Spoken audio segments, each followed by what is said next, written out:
Hi viewers, welcome to our channel. ప్రస్తుతం మనతో పాటు ప్రముఖ పొలిటికల్ అనలిస్ట్ ఇమ్మంది రామారావు గారు ఉన్నారు. వారితో ఒకసారి మాట్లాడదాం. సార్ నమస్కారం. సార్ నమస్తే బాబు. సార్, కాంగ్రెస్ చూపు ఎటువైపు, జగన్ గారి వైపా లేదంటే షర్మిల గారి వైపా? ఎందుకు ఈ డౌట్ వచ్చిందంటే, మొన్న జగన్మోహన్ రెడ్డి గారు ఢిల్లీలో వెళ్ళి ధర్నా చేసినప్పుడు ఇండియా కూటమి నుంచి వచ్చి వాళ్ళు మద్దతు తెలిపారు కదా.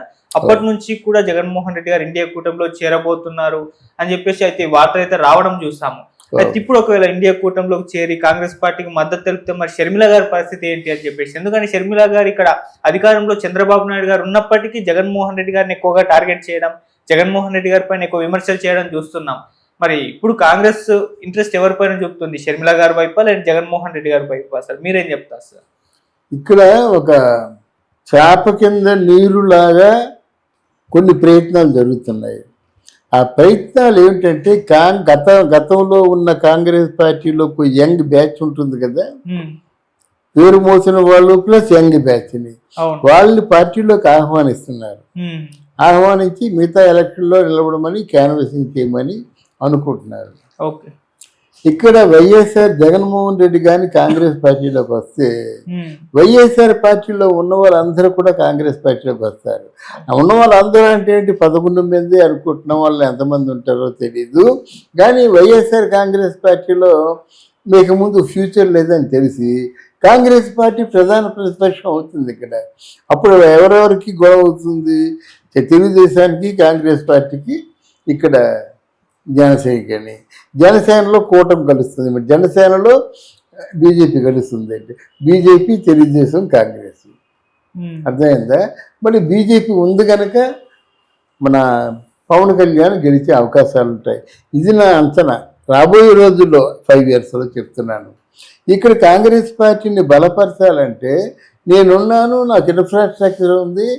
తర్వాత మా నాన్నగారి ఆశయం కూడా కాంగ్రెస్ పార్టీ కదా, రాహుల్ గాంధీని ప్రధానమంత్రిని చేయడమే కదా, ఆ దిశగా నేను పనిచేస్తాను. బట్ నా తాలూకు కేసులు మాత్రం మాఫీ చేయవలసిన బాధ్యత మీది. వాళ్ళకి అండర్స్టాండింగ్స్ ఉంటాయి. ఎవరైనా ఆపదలో ఉన్నప్పుడు ఈ పార్టీ వాళ్ళు ఆ పార్టీ వాళ్ళకి, ఆ పార్టీలో ఉన్న వాళ్ళు ఈ పార్టీ వాళ్ళకి సహాయం చేసుకుంటారు అన్నమాట. అందువల్ల సోనియా గాంధీ రిక్వెస్ట్గా ఒక సెంట్రల్లో అప్పీల్ చేసుకుంటే దాన్ని తప్పకుండా అంగీకరించే పరిస్థితి వస్తుందన్నమాట.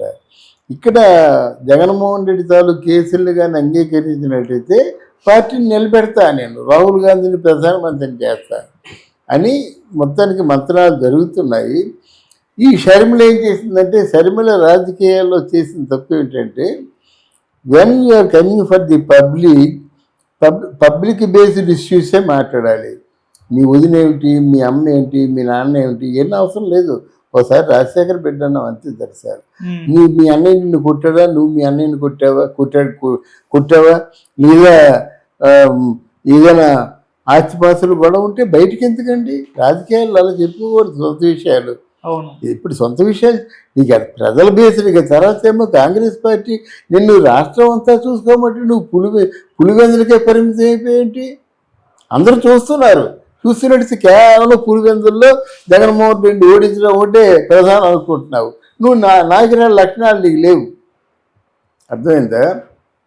పులివెందుల కోసం నిన్ను ఎంపీగా ఎన్నుకోవడం కాదు, పార్టీ అధ్యక్షురాలివి, బ్రహ్మాండంగా టిక్కెట్లు పంచవచ్చు, మంచి యువత ఉన్నారు, వాళ్ళని ఎంపిక చేయొచ్చు. తన వాక్చాతుర్యంతో వాళ్ళు కూడా లక్కీగా బాగా ఎంకరేజింగ్గా ఉండేలా చేయవచ్చు. అలా కాకుండా అక్కడ కడపలో ఉండిపోయాను. మరి ఇవన్నీ పొరపాట్లు జరుగుతున్నా కనుక ఆవిడ్ని తొలగిస్తారు. ఈ జగన్మోహన్ రెడ్డి తన కండిషన్స్తో తనకు మా పార్టీలో పార్టీలో కలిసేసరికి ఆయనకు కొన్ని ప్రయోజనాలు ఉంటాయి. అంటే వైఎస్ఆర్ సిపి అంటే పార్టీలో ఉన్నవాళ్ళు గతంలో చేసిన పొరపాట్లు కానీ ఏవైనా ఉన్నట్టయితే అవి అనుకోకుండా ఆటోమేటిక్గా కొంత మాఫీ అయ్యే ప్రయత్నం ఉంటుంది. వైసీపీలో ఉన్నప్పుడు జరిగింది. వైసీపీలో ఉన్నప్పుడేమో తెలుగుదేశం వాళ్ళే వైసీపీ వాళ్ళ చేత చేయించారు, ఏదో బొంకడానికి అవకాశం ఉంటుంది. తర్వాత ఈ పార్టీ తలకాయ నొప్పులన్నీ లేకుండా కాంగ్రెస్ పార్టీ వాళ్ళకి ఏదో ఇచ్చేసినట్టయితే వాళ్ళే మిగతా అన్ని సర్దేస్తారు అన్నమాట. అందువల్ల ఇన్ని కారణాల చేత వాళ్ళు ఆ అభయం ఇచ్చినట్టయితే జగన్మోహన్ రెడ్డి తప్పకుండా కాంగ్రెస్ పార్టీలో కలుస్తాడు. వాడు వస్తాడనే విషయం తెలిసి మన ఎవరు షర్మిల గారు తప్పుకునే దిశగా ఉన్నారు. ఓకే, అప్పుడైతే మరి షర్మిల గారి భవిష్యత్తు ఏ భవిష్యత్తు విధంగా ఉంటుంది సార్, ఏంటి? రాజకీయ ఫ్యూచర్? ఆవిడ భవిష్యత్తు గురించి ఆలోచిస్తే తెలంగాణలో ఎందుకు చేరుతుందండి? నువ్వు పుట్టి పెరిగిందంతా ఆంధ్ర. నీకెవడు చెప్పాడు తెలంగాణ రమ్మని?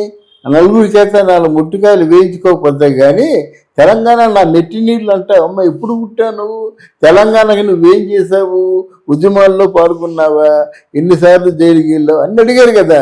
దేనికి సమాధానం చెప్పలేదు కదా. నోరేసుకొని బొగ్గితే కాదు, ప్రజలు అన్నీ గమనిస్తారు.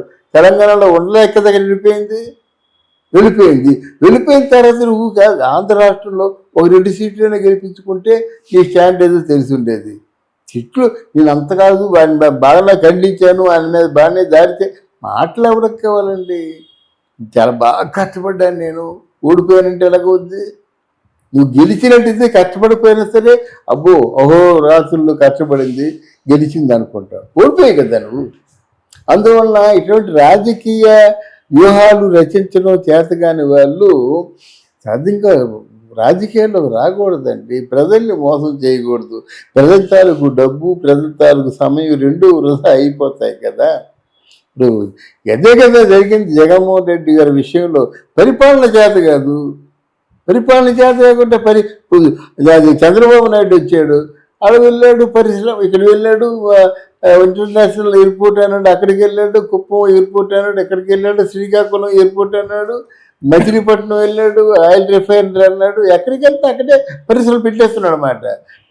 ఇప్పుడు ఆంధ్రదేశానికి 10 లక్షల కోట్ల రూపాయలు రావాల్సిన ఆఫర్స్ తీసుకున్నాడు. ఇప్పుడు బంగారం అయిపోద్ది ఆంధ్రప్రదేశ్. మరి కొంచెం దళిత రాష్ట్రం అని పేరు పడినటువంటి తెలంగాణ కింద ఇప్పుడు పడిపోతుంది. ఇచ్చిన ఏంటంటే వాగ్దానాలు కూడా నిలబెట్టుకోలేని పరిస్థితి వస్తుంది. దేశం సుభిక్షంగా ఉంటుంది. ఇప్పుడు మా భోగాపురం ఉంది కదా, అక్కడ ఒక్కొక్క మినిమం 10 ఎకరాలు ఉంటుందండి మినిమం. ఆడ గజాలు చెప్పిన అమ్మితే 5,000 గజాలు ఎకరం. మరి గజాలు చెప్పిన అమ్మినట్టు ఎన్ని 100 కోట్లు వస్తాయి. అడుగు డబ్బు వచ్చి తీసుకుని ఊరుకోడు కదా. ఎంతో పెట్టుబడి పెడతాడు. ఇప్పుడు రైస్ మిషన్ మిల్లర్గా రావచ్చు, ఇంకేదో ఇండస్ట్రీ పెట్టచ్చు. అందరి చేతుల్లో డబ్బులు ఉంటాయి. అందువలన సంపదను సృష్టించడం తెలిసిన వాడు కనుక ఇంత దర్జాగా ఉన్నాం అందరినీ. ఇప్పుడు పిఠాపురం, కాకినాడ, రాజమండ్రి 3 కలిసిపోతాయి. అందువలన సంపద సృష్టించడం తెలియకుండా ఈ షర్మిల లాంటి వాళ్ళు, జగన్మోహన్ రెడ్డి లాంటి వాళ్ళు ఎన్ని సంవత్సరాలు ఉన్నా ఇదే గతి. జనాన్ని పీడించుకొని దోచుకొని తినడమే తప్ప ప్రజలకి నయా పైసా మంచి జరగదు. Okay sir, thank you so much. Thank you అమ్మా.